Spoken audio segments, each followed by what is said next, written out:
اگر دل بدل گیا ہے اور دل میں گناہ کرنے کے جو جذبات تھے وہ کمزور پڑ گئے، نیکی کے جذبات اوپر آ گئے، تو پہچان نمبر 1، جب دل درست ہو جاتا ہے تو پھر آدمی کو نماز میں جی لگتا ہے۔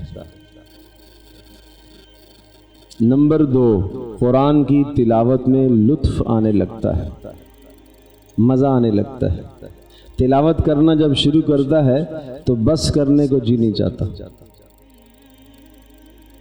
سجدے میں جاتا ہے تو سر اٹھانے کو جی نہیں چاہتا۔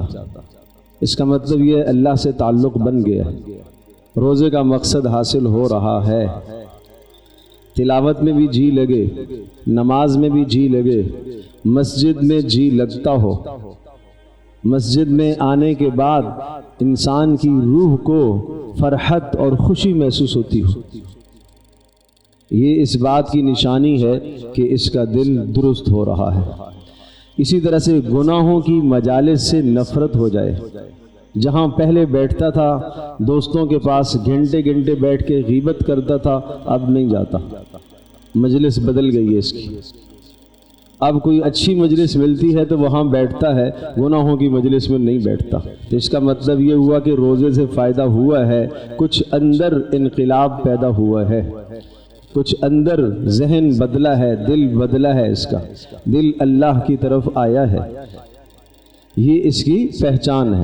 گناہوں سے نفرت ہو جائے، گناہوں کی مجالس سے نفرت ہو جائے، نیکی کا شوق بڑھ جائے، نیکی کا جذبہ اور پیدا ہو جائے، راستے میں چلتے چلتے کوئی بھی نیکی کا موقع آئے ہاتھ سے نہ جانے دے، نیکی فوری کر لے، تو نیکیوں کی طرف رغبت ہو جائے اور گناہوں سے دوری ہونا شروع ہو جائے، تو یہ اس بات کی نشانی ہے کہ دل درست ہو گیا ہے۔ اور یاد رکھیے گا، دل کا درست ہونا ضروری ہے، دل کا صحیح ہونا ضروری ہے۔ اس لیے رسول اللہ صلی اللہ علیہ وسلم نے فرمایا کہ انسان کے جسم میں ایک گوشت کا ٹکڑا ہے، لوتھڑا ہے، اگر وہ صحیح ہو گیا تو سارا جسم صحیح ہے، اور اگر وہ غلط ہو گیا تو سارا جسم غلط ہے۔ الا وہی القلب، الا وہی القلب، وہ دل ہے، وہ دل ہے، وہ دل ہے۔ دل صحیح ہے، آنکھ صحیح دیکھے گی، دل خراب ہے، آنکھ بھی غلط دیکھے گی، اس لیے کہ دل رئیس الاعضاء ہے، تمام اعضاء کا سردار ہے۔ دل درست ہے، کان غلط سنے گا، بری بات کو کان نہیں سنے گا۔ دل درست ہے، حرام مال اندر نہیں جانے دے گا۔ حضرات انبیاء علیہ السلام کی محنت کا پہلا میدان انسان کا دل تھا۔ رسول اللہ صلی اللہ علیہ وسلم نے محنت فرمائی۔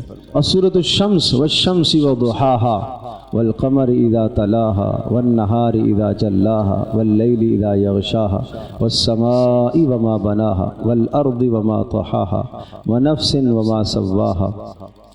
یہاں پر اللہ پاک نے 1 2 3 4 نہیں 11 قسمیں کھائیں۔ 11 قسمیں کھا کر اللہ نے ارشاد فرمایا، کامیاب کون ہے؟ جس نے اپنے دل کو پاک کر لیا، جس نے اپنے آپ کو گناہوں سے بچا لیا، جس کے اندر نیکی کرنے کا جذبہ پیدا ہو گیا، جس کے اندر گناہ کرنے کی، گناہ سے بچنے کی طاقت پیدا ہو گئی، گناہ کے قریب نہیں جاتا۔ یہ ہے قد افلح من زکاہا، جس نے اپنے آپ کو سنوار لیا۔ اور ناکام کون ہے؟ 11 قسموں کے بعد یہ وہ واحد صورت ہے جہاں سب سے زیادہ اللہ نے قسمیں کھائی۔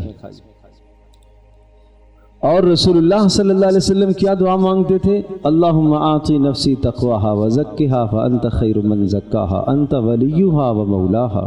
اے میرے اللہ، میرے دل کو، میرے نفس کو اے اللہ تو تقوی کی دولت عطا فرما، گناہوں سے بچنے کی طاقت عطا فرما۔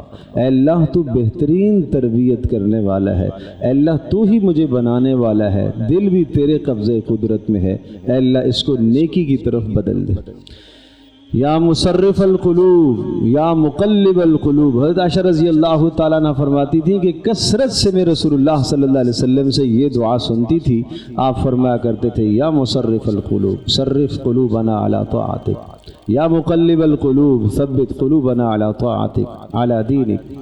اے دلوں کے پھیرنے والے ہمارے دلوں کو اپنی اطاعت کی طرف فرما برداری کی طرف پھیر دے، اے دلوں کو پلٹنے والے ہمارے دلوں کو دین پر استقامت عطا فرما۔ ہر نماز کے بعد رسول اللہ کثرت سے اس دعا کو پڑھا کرتے تھے صلی اللہ علیہ وسلم۔